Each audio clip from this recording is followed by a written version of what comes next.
So now let's talk about class methods. Methods are special functions inside the body of a class, as you can see here, as I wrote up here. So each method has the self argument as the first parameter.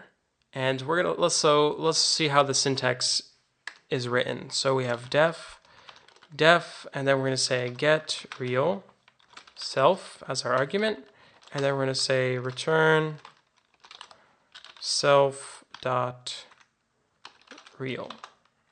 We're also going to do the same thing for the imaginary part. So we're going to have get imag self, and then we're going to say return self dot imag. All right.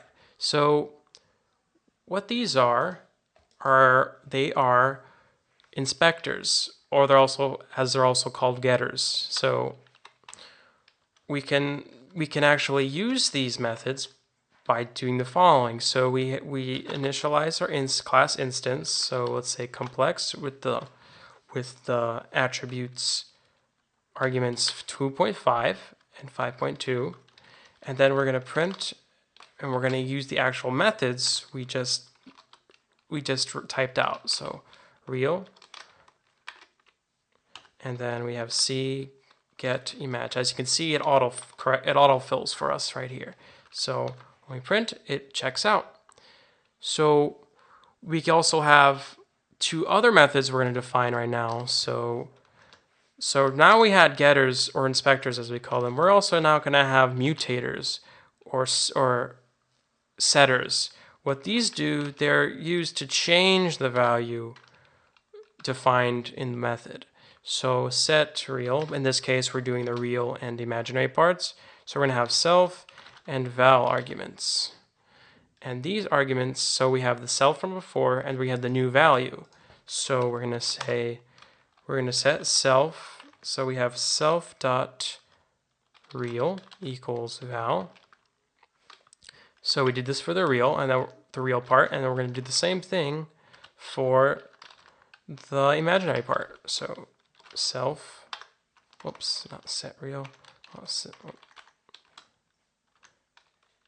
imag self. I am all over the place today, so self, there we go, sorry about that. So we have val, okay, we have val, and we have self. Let's delete that. There we go. So colon, and all right, so we do the same thing. So self imag this time, imag equals val.